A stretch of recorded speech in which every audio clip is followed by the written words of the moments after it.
Pandora's Closet or whatever they're called. What's it called? Plato's Closet. What is it? What is it?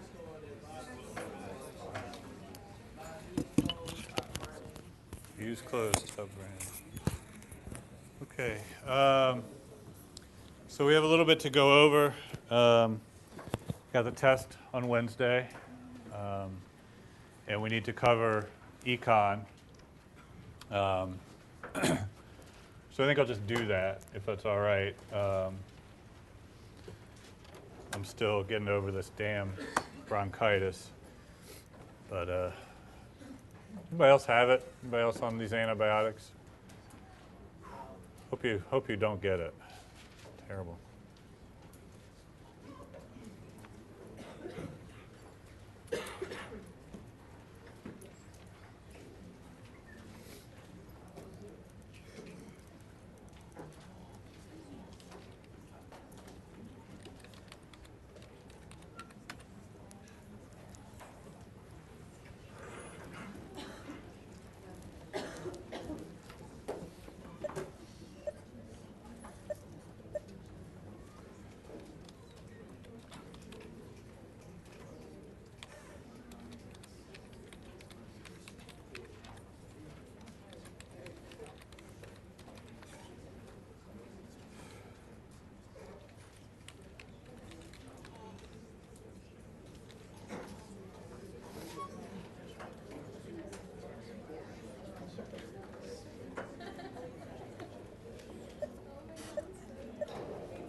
All right, so you already got your spiel from Brooke, and that's a good job. Go have at it. I'm going to do the econ lecture. We'll have the test on Wednesday. I'll post the slides tomorrow. Yeah? Today at 5 in the communication building, the co-founder of LinkedIn is going to give a lecture. Really? If anybody's interested. 5 o'clock in the where, do you know? 5:30, room 301. Co-founder of LinkedIn. Yeah. That's great. Well, so anybody use LinkedIn? You guys probably a little, sort of, yeah. For those of you who don't know, LinkedIn is a sort of professional networking site. It's had sort of explosive growth. It was early on in the whole social networking thing, and it's a way for you to post a resume and kind of connect with people. It's harder to do until you get kind of out of school, but it's worth be great to go see the guy. Do you know what room? Did you say what room? 301. 301 at 5:30 in. Great. Okay, so I'll post the slides tomorrow. Probably wouldn't hurt to remind me. If any of you want to send me an email, that's fine, but I'll try and do it. Same deal as last time. Make sure you bring your Scantron. Make sure you bring pencils. You'll have the whole period. You won't need it. And it's sort of heavy. I've written the test already. It's sort of heavy on Lexis, but really just go through the slides. Remember integration and social safety net? Think about, the points that I was trying to make with Lexis is this sort of opportunity that arises out of globalization, but also the responsibility, right? So a lot of the questions try and straddle that, As America benefits the most from globalization, America must also take the largest responsibility, that type of thing. Remember the different lenses that you have to look through globalization on, political, all those things, right? You just want to kind of poke at you a little bit in the test to make sure that you're going to leave the class with enough sense that you can be articulate about globalization. If it were me, you know, I've spelled out what chapters you're supposed to read. I'd just sit there with the slides and your notes and just kind of skim it. I mean, you got to understand this is a 100 level course. All I do is pull the big points. This is a great class, right? It's not a demeaning thing in any way to say it's a 100 level class. Believe me, this class and you guys' engagement is better than a lot of my senior level classes. I'm not sure why exactly, but in any case, I'm not testing you as seniors, but our conversations in this class have been incredible. But look for the big points, right? Marketing. So, you know the big points. I did that one lecture on marketing where, remember all the kind of P's of marketing, that type of thing? Big points. I only got 25 questions. I got a lot to cover, so look for the big points. With regards to tipping point, make sure you know the things I stressed. Who are our three players? Yeah, connector, maven, salesman. What's an important number? 150. How many times do people have to see an ad before they kind of... I think it's 6 in the book. But yeah, you get the idea. It's that type of stuff, right? Because those things lend themselves to these types of questions. I also think that they're important points. I spent a bit of time on the adoption curve. Remember that? What's on the...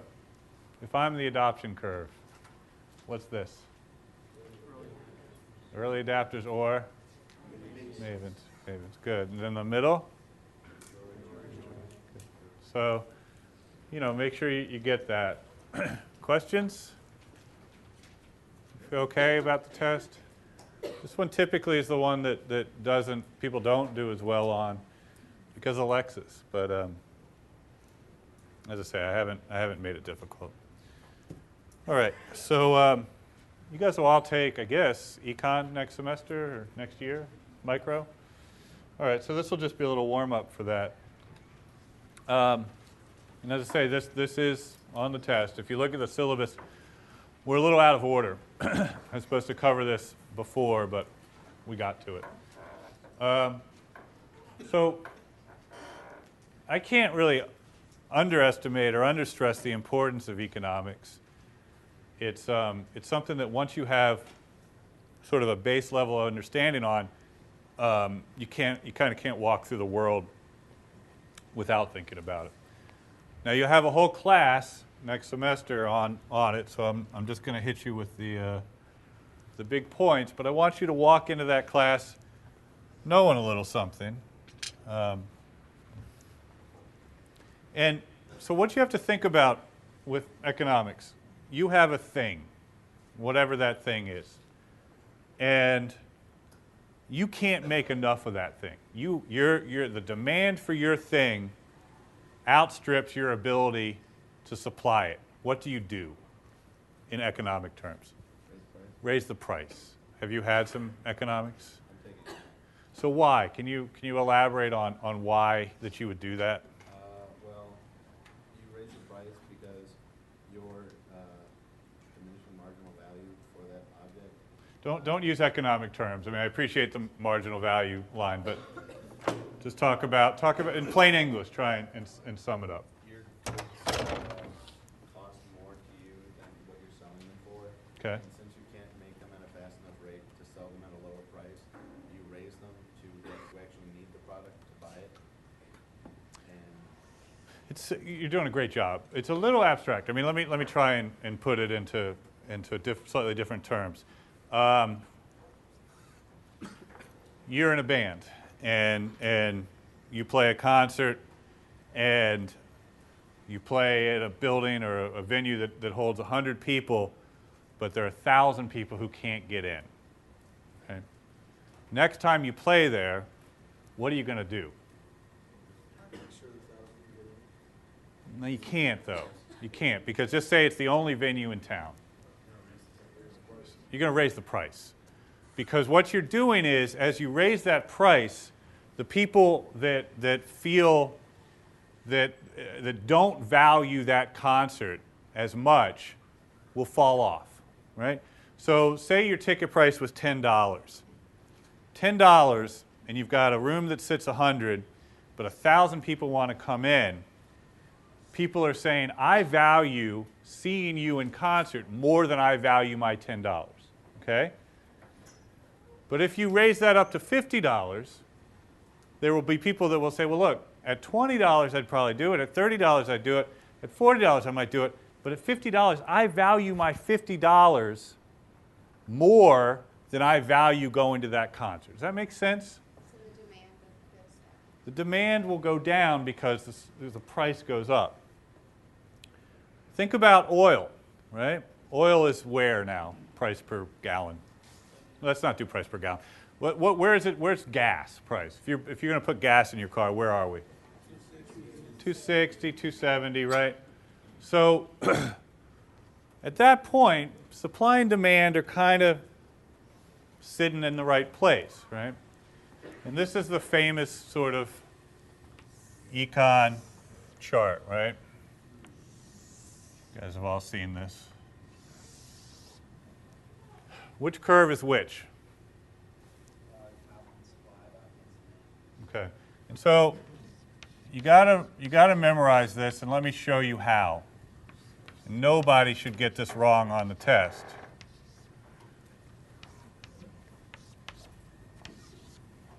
Okay, there's your mnemonic.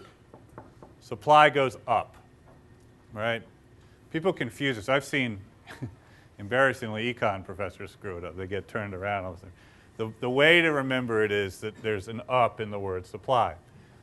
I'm not going to, you'll get all of this in economics, but what I want you to know is demand curve goes down, supply curve goes up, and this right here is alternately called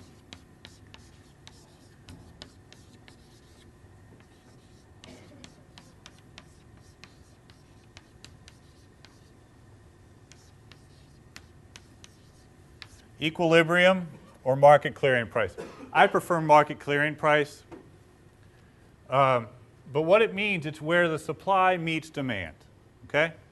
So you have a gas price of $2.70. That's the market clearing price. That's the price at which point people will say, you know what, I value this gallon of gas at roughly the same amount as I value my $2.70. Where does it get weird? Where do things start to change in your own personal experiences? At what point does gas become not worth it? What price? 4. Yeah, I think 4 is where things start happening, right? Because you feel it more, right? If you've got a relatively big-sized car, and you got to fill up gas at $4 a gallon, and the average tank holds 20 gallons, $80, right? So $80, you start going, you know, I could go out to dinner with that. I could do a bunch of things. I could pay my electricity bill, right? And so at that point, the demand starts to come down versus the supply. What do people start doing before the price falls? Right? So you don't want to pay any $4 a gallon of gas. What do? Sorry? Substitutes is the economic word. You said carpool, right? So what are some substitutes for gas? Carpool's one. Public transportation. Google just added, finally, when you do a Google search, you can get a bike route, right? You know, you can do walking, driving, bike. And then the big one that's really sort of tipped, in the Gladwell sense of the word, over the past couple years is what? Hybrid cars, right? And we will come to a time, and that time will be within 5 years or so, where we won't even remember a time where everyone didn't have some form of a hybrid car. We've tipped. And if you think about it, think 10, 20 years ago, back to our little curve, over here, there were early adapters. I remember as a little kid, there were electric cars. But it was really the Toyota Prius and those types of things, and celebrities start doing it. All these early adapters start doing it. But then the market forces combine, and we don't want to pay any $4 of gas. So we look for substitutes. When you look for substitutes, what happens to the demand? It starts going down. Demand goes down, what happens to the price? It goes down. And have you ever noticed that oil prices do this? And they seem to fit in a pretty narrow band of about $2 to $4, right? And it's the best sort of economic example I can give you. When that thing hits $2 a gallon, people start filling it up because of a very important term, economic term, called the importance of unimportance, okay? And the example that economists always give is, you're a ball bearing manufacturer. You know what ball bearings are? Little tiny balls. And they cost 5 cents, right? But you sell them to these car manufacturers, and the net cost of a car is $10,000 to make, whatever. But they got to buy a buck of ball bearings for you every time. So you, ball bearing maker, go, you know what? I'm selling them for a buck. I'm going to raise it to $2. They're not even going to know. And you've just doubled your margin, but because in the scheme of things, a $10,000 car, $1, $2, that's unimportant, you get away with it. The music business does this too, right? 99 cents, 50 cents, 89 cents. And where you start getting into trouble, again, going back to the $2 a gallon, it's just at that line of, I don't even think about it. I go pump my gas, 35 bucks, whatever, I'm done. Everybody's happy, right? Well, everybody's happy except for the oil suppliers. So they raise the price, okay? But the other term you need to know is at what point people start looking for substitutes. And the economic term for that is elasticity, okay?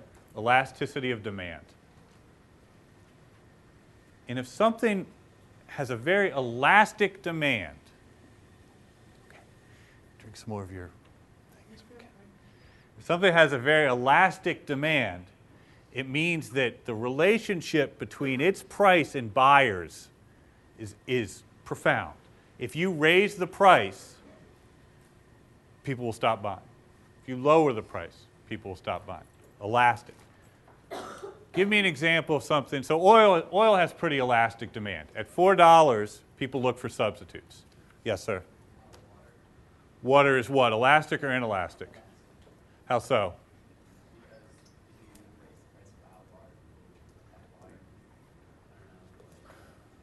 Yeah, I mean, it's a good argument, and yet, you know, we're paying for vitamin water. There are all these sort of specialized things. But you're right. If water went up to, I don't know, I mean, people will pay for Evian. Maybe it's $5 a little thing. People start drinking the tap water again. Give me something that's inelastic. No matter where you change the price, people are still going to buy. Utilities. To a degree, but we're seeing changes in that too. What you're talking about is an important point. If there's a monopoly, then you have a false sort of thing. So if you have no choice, it's not really elasticity. It's like, well, either I get my energy from energy or I go cold. But so there has to be substitutes. Yeah. No, but okay. So food, McDonald's, no, because you know one of the unintended consequences of, and I think we've talked about this. You go into McDonald's and you have the wall of shame, right? All the calories and things like that. And that was done, mandated by the government so that people would be better educated about the crap that they're putting into their bodies. But the unintended consequence is now people that are poor go in and look at the wall of shame and find the highest fat, highest calorie thing and order that. Because for their $3, they want as many calories as possible. So no, I mean, you got to eat, but you've got, I mean, choices all over the place. Yeah. Salt. How so? Salt I'd put maybe in the importance of being unimportant, but why do you mean? Because, I mean, we always need it for cooking or whatever, for conserving food. Even though it's going to be expensive, you still need it. Is it expensive, though? No. You can get a box of kosher But it salt. goes up.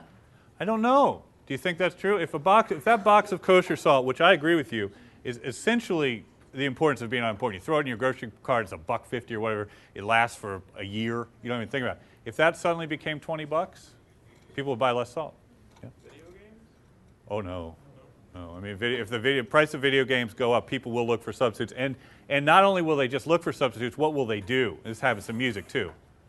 They'll steal them.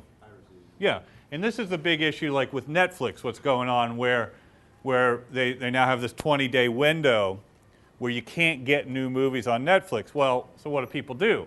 Their substitute is just to steal it. Yeah, Byron? Cigarette. Good, you're on the right track. You're on the right track, yep. Prescription medicine? Prescription medicine, yeah, but people will go to Canada. What? Insulin, sure. Well, that's similar to, yeah, I mean, medicine, those types of things, yeah. Toilet paper? No, because you can buy, well, what show was I watching where they, Seashell? what was it? Is it, I forget, I don't know, but you can buy really expensive toilet paper. Alcohol?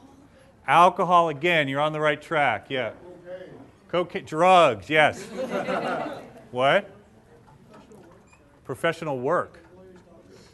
No, there's a whole range of prices there, yeah. Sorry? Clothing, no. I mean, you guys couldn't afford this. Addiction, yeah, I mean, so, you know, the thing that seems to have no elasticity whatsoever is drugs, all right? Where, and this is why, you know, there's a real good argument as our country continues to dig itself deeper and deeper into debt that we should tax the hell out of cigarettes and alcohol, right? And they do. You know, cigarettes are taxed really high. But what would happen, what is I don't smoke. What does a pack of cigarettes cost? $3, $4? $5. What would happen if we charged $10? How many people here smoke? First, stop. Second, would you still buy them if they went from $5 to $10? You'd buy them. Most smokers I know would. I mean, I've seen smokers without their cigarette. And it's a way in which we could reduce some of our debt, hopefully get some people to stop smoking. But the reality is, drugs, addictive things, you'll do what you got to do, right, to get the thing. And drug dealers know this, right? That's why the first one is always free, right? Because then you'll find a way to pay for it. In terms of legal or quasi-legal things, you know, that are non-addictive, you're right to hit on utilities, those things. But again, those tend to be monopolies. So the key is, you know, and for you artists out there, you can have different layers of elasticity. I like to think of it as sort of a marketing funnel where, and this isn't just for artists, it's for anyone. At the top of it, you're going to exchange maybe a free song or a document or something for an email. People will do that. Now maybe you sell a song for 99 cents, and down here maybe you sell an album for $10 or download. And down here maybe you're selling a ticket, a t-shirt, a signed thing for $50. Well, there are fewer people that are going to buy that. There's higher elasticity, but there's still some. And as we live in this kind of world of everything all the time, figuring out who your core customers are is important. So those are the things, right? You got to know your supply and demand curve, memorize which one goes where, memorize that where it hits, it's the market clearing price. I'm not going to, you know, you get into, I think all I would do is confuse you if I went deeper here. But I think you get, I hope, that if you got more demand than you have supply, an economist will tell you to raise your price. Okay? Is everybody clear on that? And also know that as prices go higher, the elasticity of supply, the elasticity of price, people will start looking for substitutes. And if there are substitutes, the demand starts to go down, and so too comes the price. And this is where economists love to get into unnatural kind of markets, and they always talk about minimum wage, right? Where minimum wage is a price floor. And what's happened is it sets a price where if you don't have the skills to be hired at, what's minimum wage now? $7.50. there's a whole pool of potential employees that want to work but can't. You get that? And so economists will say, this is horrible because you're denying people the opportunity to work. On the other end is rent control, where they're saying you're creating an artificial surplus. Sorry, an artificial, sorry? The ceiling, is that what Well, the minimum wage creates an artificial surplus. A price ceiling creates an artificial, what's the opposite of surplus? Shortage, thank you. But, I mean, just from that little 5-10 minute thing, you can see how this, hopefully you start to see how pricing works. Now, what you don't want to do as marketers is immediately run to the bottom. The music business did this. They thought, well, if we price this stuff for essentially free, we'll sell more. It's not always the case. So pricing is really an art. And people tend to underprice. Now, you need to know the difference between macro and microeconomics. Okay? Macro is the country or the world, right? But mostly the country. And when you hear terms like GDP, right, gross domestic product, or GNP, gross national product, that's macroeconomics. It's the study of what the nation as a whole is producing. It's the study of business cycles. We raise taxes, lower taxes, okay? Everything that we talked about prior to this slide is microeconomics, okay?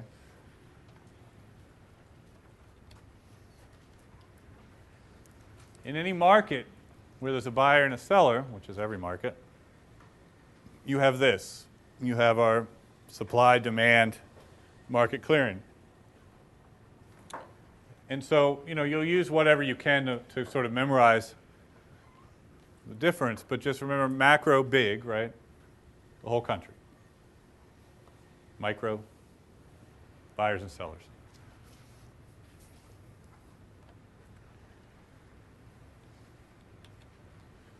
You should know this dude's name. Adam Smith came up with this idea of the invisible hand, okay? Wealth of Nations, yeah. So the invisible hand is essentially this, that in a market that is unobstructed by externalities, and by that I mean you're not your utilities, not monopolies, free markets, where a buyer can set a price that he or she is willing to part with his money for, and a seller can set a price, and they eventually barter and hit market clearing price. You know, that's a nice hat you have on there. You've got, what does it say on it? True religion. Sorry? True religion. True religion, the lovely hat. I will give you 50 cents for it. I like that. You like your hat too much. Way more. 50 cents, no way. I'll give you $5. You're not the buyer, you're not the seller. How about $20? How about 35? 35, I'll give you 30. 30? And you're supposed to say 32.50 and we settle, right? So what we just did was there was no external market. I value his hat more than I value my 32.50. He values my 32.50 more than he values his hat. The invisible hand kind of comes in and says, oh, 32.50. I've negotiated probably a billion deals, not a billion, a lot of deals. And I wish that I could tell you they were any different than what we just did. But at the highest levels, you do that. It's embarrassing after a point. You lob a price out, you're willing to pay, the seller shoots back. And you end up somewhere in the middle. And you kind of just want to say, look, could we just start where we're going to end up and save each other time? But then lawyers would never get paid, right? So Isn't the idea though? The idea is to like to charge more, because then you think like, say you're a car salesman. Wouldn't the idea be to say have a set price that's high and then have the other person to talk you down? yeah, but that's all part of the You game. set the margin high because you want them to talk. Yeah, but you think most of your educated buyers are going to know. So I go to buy a car. The sticker price is 40 grand. Do they really think I'm going to pay 40 grand? So why don't they just start? And Saturn tried to do this. No, we don't negotiate. This is our price. But people like this because both parties feel like I'm a great negotiator. Here's my best negotiating point, tip, whatever for you. Don't talk. Don't talk. Any side.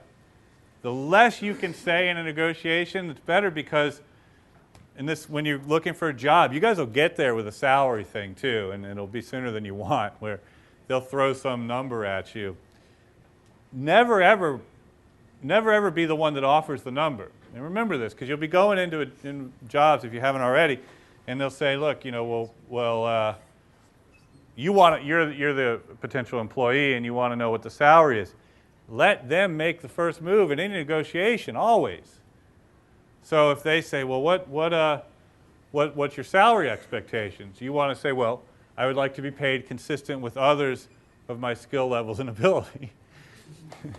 And you want to keep going back and forth. You don't ever want to say, well, I need 35 grand, because what if they're going to pay you 50? Or if you say 35 grand, they're going to pay you 15, they're going to tell you goodbye. You always talk less. But a lot of times they ask you now. Huh? Now on the applications, they ask you what is your expected hourly rate. Yeah, and that's what I told you what to do. Go back to them and say, I'd like a salary that's commensurate with my experience and others, my peers. Yeah, they try to trick you. Well, not trying to trick you. I mean, this is part of the thing. So Adam Smith kind of figured this out. And the historical context of this is we were moving from a sort of agrarian pre-industrial age where there really weren't entrepreneurs, right? There were people that, the king would say, well, you go make baskets, and your last name is? Not Basket. What are basket makers called? No, Coopers. Or are they barrels? I don't know. Cooper's a barrel or a basket, I think. And Smith is a blacksmith. And all those, that's where all those names came from, because that was what your job was, and you were identified as such, right? Tailor, right? So in any case, that's what you did, and there was this sort of central allocation of resources that didn't work. Adam Smith finally said, look, let's have some self-directed gain. You come up with a product or a service, you build something, and the ripple effect is, if you do well, you'll hire more people. And there was capitalism, essentially, right? That's how capitalism was born. But do know, the invisible hand kind of plays a role in terms of the setting of the price. We just went through this.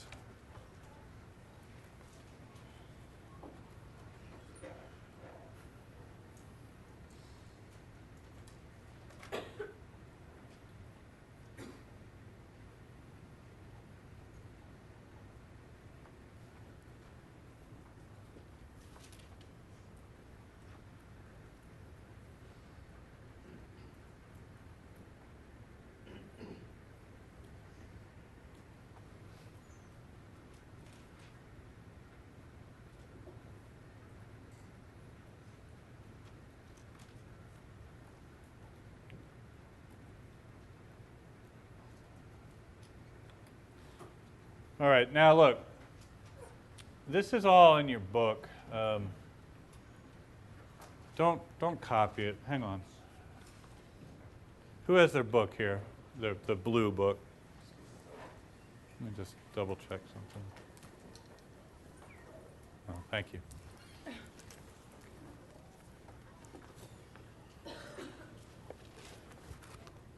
I rarely ask you guys to do this. Yeah, okay, so on page 150 of your book, there are a couple things that you have to just memorize, right? It shows you the different forms of government: capitalism, socialism, communism, mixed economy. And there should be, okay, and on page 144, it lists this: perfect competition, monopolistic competition, oligopoly, and monopoly, right? So as I say, I really, thank you, I don't like rote memorization. I try never to ask you guys to do it. But frankly, I don't know how else to get this across. And we can talk through this. Read page 144 through 146 or whatever it is, and then know the chart on page 150 and 152. I'm sorry, as I say, I don't I don't like that, but it's kind of like learning multiplication tables or something. I can stand up here and split myself in two, but you're better off just memorizing. So you guys know what this is, right? That's easy. Everybody knows what a monopoly is. Oligopoly is similar, but just with a few more sellers. Airlines, right? Cars, where in a lot of cases there's really no difference between the cars, but advertising, brand, all those things are things that influence our decision. You've seen airlines, they all price themselves in the same way. One of their prices go down, their competitors go down. It's the same product. Every once in a while you'll get a Southwest or a JetBlue that'll kind of differentiate itself, but for the most part they're the same deals. This confuses people.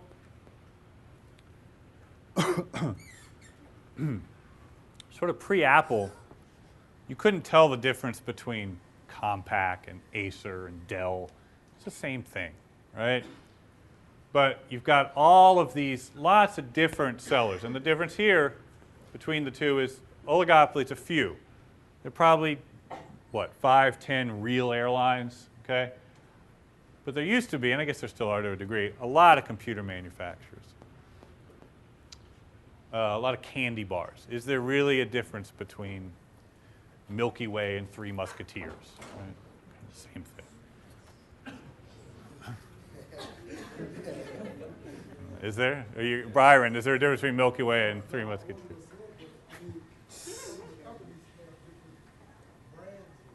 Well, that's the point. That you start distinguishing by the branding. So like washing machines. Is a Maytag or microwaves, are they really different? Not. And a lot of times they're manufactured by the same people and just they slap a brand on. Now again, in an era of Amazon where brand equity and brand power has kind of gone out the window, you do start getting into sort of subtle differences with this where you don't really care about the brand, you're looking for features. But again, you're going to buy a DVD player, you're going to buy a Toshiba, a Sanyo, whatever, you know, it's going to come down to price or whatever, some friend's got one. It's monopolistic competition. There are tons of different DVDs you could buy. Is that clear? In this, there's no one seller can dictate. I mean, this is where you get into, like, you go into the Whole Foods. How much does this apple cost? How much, you know, what's the brand? I saw a genius thing in the Whole Foods today. 5 good apples. Anybody seen this? It's a bag of organic apples. There are 5 of them. And they've branded it 5 good apples. You got red ones and green ones. Pick those boogers up. So much easier, right? First, you know, I don't know the difference between damn Gala and all Delicious and Macintosh and Fuji and all, you know, they're apples. So, and then you got to get the damn bag, right? And you feel bad about the bag because you want to, you know, you're contributing to landfills. And more emphatically, you can't get the stupid thing open. I never know which end, and I'm shaking and stuff. And so somebody's done all that work for me. I'm buying that, right? So that, right? You guys will see these 5 good apples. Very smart. But so you can kind of change things. But yes, I'm waiting for the difference between Milky Way and. Go ahead. Milky Way. The difference between the oligopoly and the monopolistic competition, that monopolistic has a few more brands. Has more. Yeah, oligopoly's small. You know, just a few. Okay, Hillary, what's the difference? Oh, one is caramel. Oh, really? Okay. Okay. Definitive. No caramel and Three Musketeers, right? And that's why they can brand themselves as the healthy candy bar, right? Clear on this? So again, you need to understand the key economic systems. Really what I'm looking for you to understand is the difference between sort of the free market economy versus a socialism, capitalism. I'm not going to ask you to distinguish between capitalism and between socialism and communism. There are differences. Who the hell cares, right?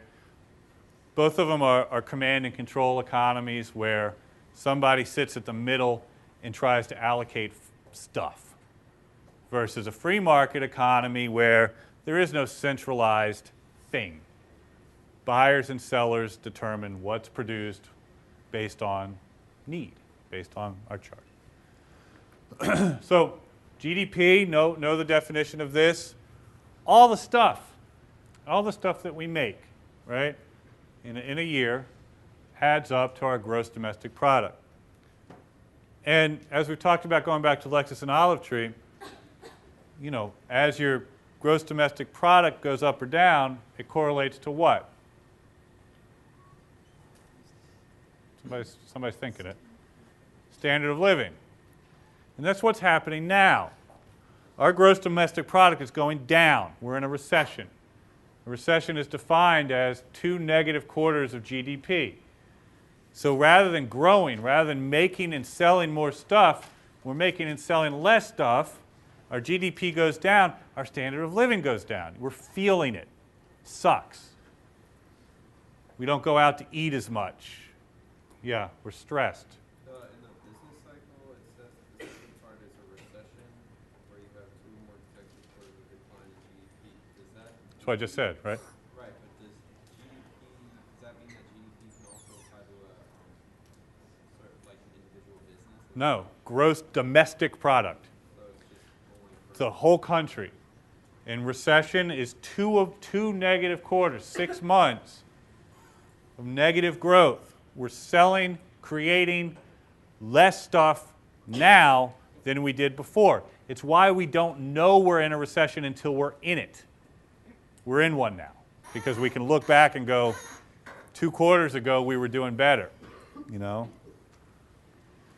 But at the beginning of recessions, you don't know. You think, well, this sucks. But until the numbers come in, you can't really tell. Business cycles. Now look, business cycles are macroeconomic things, but they're reflective of lots and lots of microeconomic things that happen. The best example is interest rates. Okay? Why do we raise interest rates? Bless you. Why do we raise interest rates?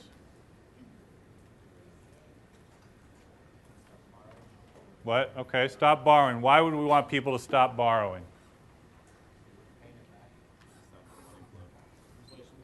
Inflation. So, what's inflation? Value of your dollar's less, right? What you could buy with what you had yesterday, you need more dollars to buy. The prices have gone up. Value of your dollar's less. That's inflation in its purest sense. When you guys were young, you could buy a Coke for 50 cents in a machine, right? 75 cents. Now it's $1.25. Your dollar doesn't buy as much Coke. So that's inflation. Prices going up. The reason we have inflation, simple supply and demand. We have more supply of dollars, so they buy less. Okay? So in order to restrict the amount of dollars that we have out there, the central bank raises interest rates, makes it harder for people to get access to money. You have less money, you buy less, what happens to prices? They go down. And that's how they try and control inflation. Everybody get that? Now, then you can get into a point of low growth, which is where we are now, sort of a recessionary period where people aren't buying stuff. Their money is too scarce. They're holding on to it. So what do with respect to interest rates? They lower them. They make the money more accessible. You can get more of it cheaper. You buy more stuff. You get the economy going, in theory. We're in this horrible place now called stagflation, where we've got inflation going up, but our GDP is stagnant. And that's why everybody's having a fit. They can't lower rates anymore. They're close to zero, right? So what do? You've used up your resources. So what they do is what? Stimulus. We're going to throw money into the economy. Try and get people starting businesses. Try and get people spending money. It's why several years ago when, I guess it was Clinton, I think Clinton and Bush both did it, where they just kicked back a tax refund. You guys remember this? Just got $300 in the mail. What did they want you to do with that money? Spend it. People are going to start saving. People save it. And then now they've shot all this money into the economy, which what happens when you do that? Historically, more money in the economy means that more your money buys less, prices go up, inflation, but then as you say, people put it in the bank, and then, oh, stagflation. So we're in a weird spot. You know, we'll get through this. Credit cards aren't helping. There's a lot of, but these are business cycles. And if you look at the historic way in which the government has, somebody should tie a damn piece of chalk to that thing, manage the money supply, it's pretty horrible, right?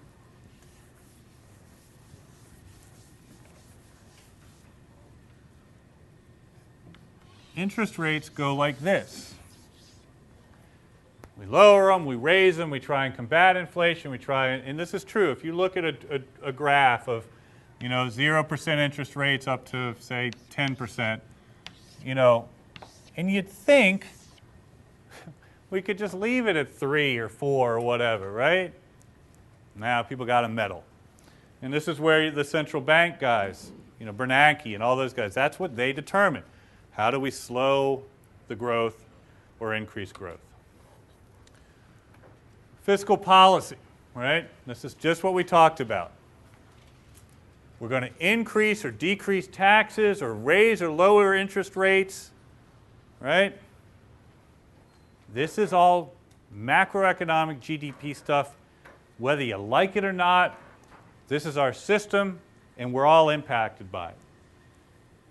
And this tends to be beyond the sort of polarizing points of like abortion and death penalty. These are the things that we vote on, right? Republicans tend to say, you know, we're not going to tax and spend. We're going to reduce government. And Democrats tend to say, we're going to get in, we're going to create more governmental programs that will put more people to work, which will generate more tax dollars. The irony is, they say these things and then they both do the exact opposite. Under under Republican presidencies, we tend to have way, way more taxing and spending than we do in I don't get it, but this is what we have. So what I was just talking about, interest rates, that's monetary supply. Raise, lower the interest rates to try and keep inflation, deflation. And then the fiscal policy, you know, right now everyone's clamoring for lower taxes, but we want universal health care. Well, those two don't work. So again, my hope and my belief is that we'll find more efficient non-governmental ways through social entrepreneurship, through whatever, to handle these things, because it sure as hell ain't going to happen any other way. Any questions? Feel okay for the test? You know which pages I was trying to direct your attention to? Yeah? Okay, you were talking about how the government puts money, like during a recession, they put money into the whole system, you know, with the hopes that people will start spending, but instead they save. No. What if they were to like give people coupons for things? You think that would work? Well, that's what they did with Cash for Clunkers. Was essentially a coupon. It's like, and they're doing with houses now. If you're a first-time home buyer, we're going to kick you $8,000, which annoys me to no end because I've bought 3 or 4 houses. I never got my damn $8,000. And the Cash for Clunkers was another one. It's like if you bring in a low-emissions car, we'll give you whatever, $4,000. It's hard because they can't. You know, if the government were to say, look, we'll give you a coupon to go to the Whole Foods, then you've got a government getting into the public sector. So they try and find other ways to do it. It's hard. It's bureaucratic hell, but it's a good thought. Other thoughts? All right. If there are no other questions, I'll let you guys go a little early. See you next time.